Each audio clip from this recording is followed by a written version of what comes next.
Selamat datang di Movie Corner Indonesia bersama gue Irsan 56.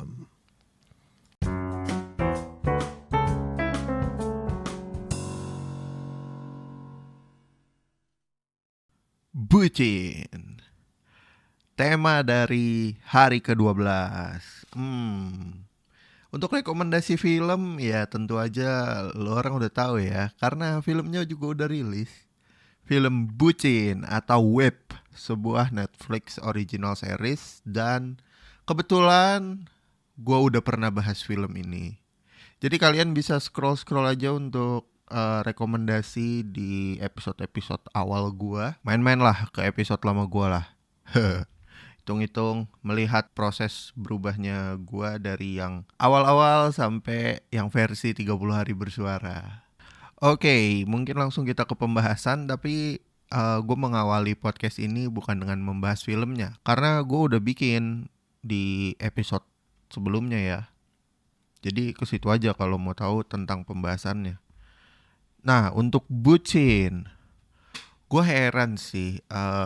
Mungkin wave bucin ini terkenal semenjak jargon bucin diviralkan, diramaikan oleh salah satunya Andovi dari Skinny Indonesian 24 gitu ya kan. Bucin atau budak cinta, penafsiran gue adalah orang yang akan melakukan segalanya demi pasangannya, bahkan dia rela diperbudak oleh pasangannya. Nah, bucin ini menurut gue adalah salah satu bentuk toxic relationship gak sih?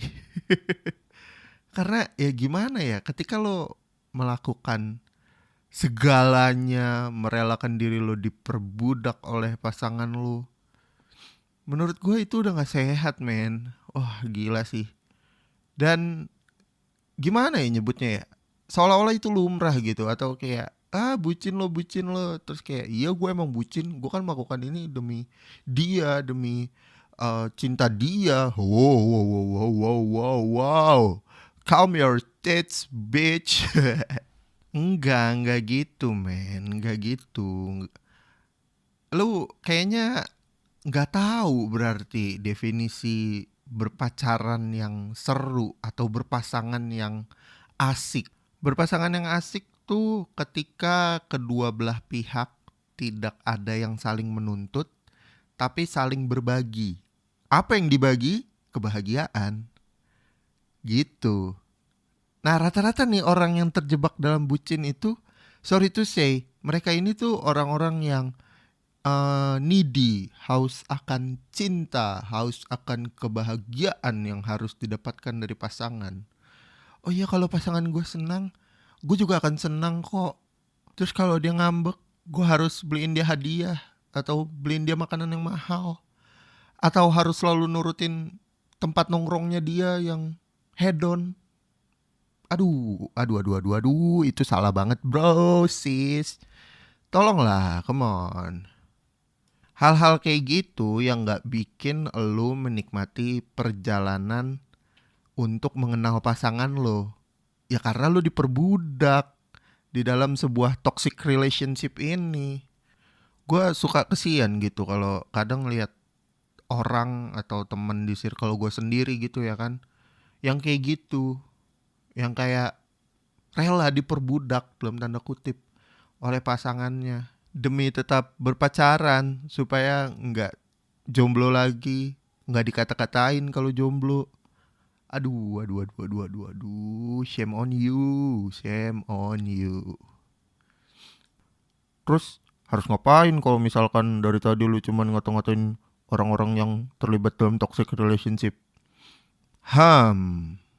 Gue di sini bukan expert yang punya gelar, tapi gue yakin ada satu hal yang kita sebut prinsip, dimana ketika lu dalam tanda kutip udah diperbudak atau diinjak-injak dan lu nggak nyaman, lu harus mengambil sikap.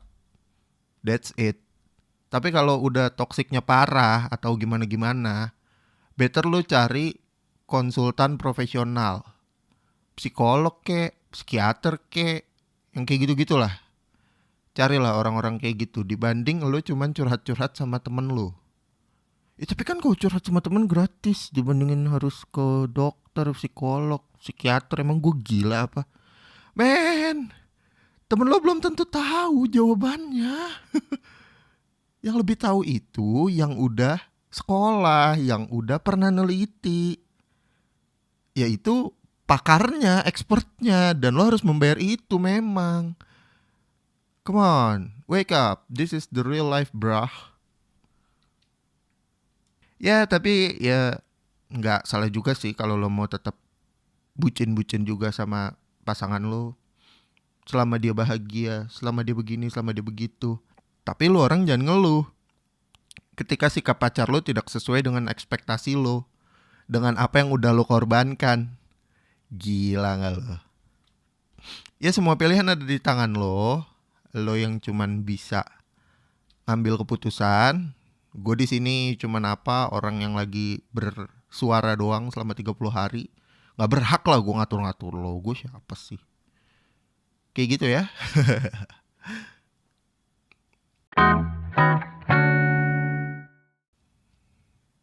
Anyway, ayo kita bahas film bucin. Itu tadi bahasan di depan apa? Itu kayaknya bukan Irsan 56 tuh. Nggak tahu lah itu siapa lah.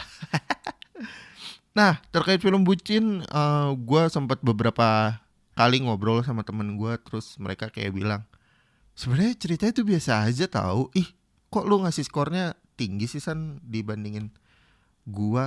Karena menurut gue itu harusnya 5 dari 10 atau 5,5 dari 10 atau 6 dari 10. Oke. Jadi gue ngasih skor waktu itu kalau gak salah 8/10. Gue mengaku itu gue cuman buat caper aja. Jadi harusnya ya 7 lah paling enggak. Karena gue appreciate dengan caranya Chandra Leo mengeksekusi film ini. Terus ceritanya yang seringan itu bisa dinikmati siapa aja. Terus ya kualitas filmnya berbeda dengan film-film Indonesia lainnya yang menurut gue lebih bagus. Jadi gue kasih 7. Ini ralat ya dari gue ya by the way. Jadi untuk skala film bucin ya 7 lah dari 10. Gitu guys. Nah kalau teman-teman gue juga pada protes gini. Ceritanya kok gak kompleks, gak complicated, atau konfliknya kok gitu-gitu doang. Come on man, apa yang lo harapin? Secara portofolio kan lo udah tahu mereka YouTubers yang lagi bikin film. Ya namanya orang baru nyoba, lo berharap apa? Waktu itu kan kalau nggak salah awalnya dari Modus ya yang bikin nama mereka naik. Modus sama YouTuber sih, dua film itu gitu ya kan.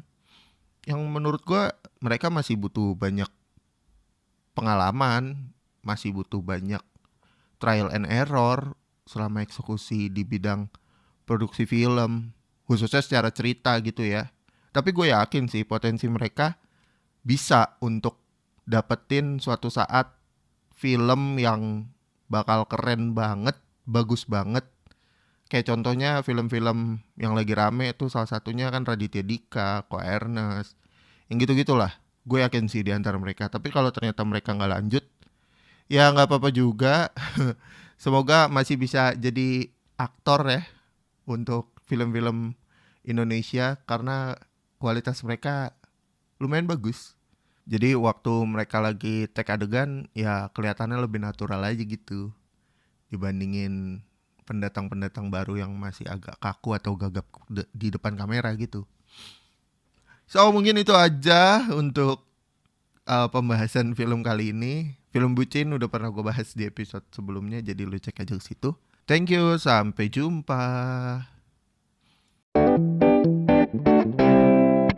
Terima kasih buat yang udah dengerin sampai ke fase ini. Terus jangan lupa untuk dengerin konten 30 hari bersuara dari podcaster-podcaster lainnya di hashtag 30 hari bersuara. Terus follow juga IG komunitas @thepodcasters.id untuk update tentang challenge hashtag 30 hari bersuara. Lo juga bisa DM gue di IG untuk ngasih rekomendasi film. Bisa cek ke @irsan56. Atau lo mau ngobrol-ngobrol, bisa juga ke DM itu. Karena gue lebih fast respon di IG. So, itu aja mungkin untuk bahasan kita di episode kali ini. Sampai ketemu di episode selanjutnya. Gue Irsan 56 pamit. Ciao.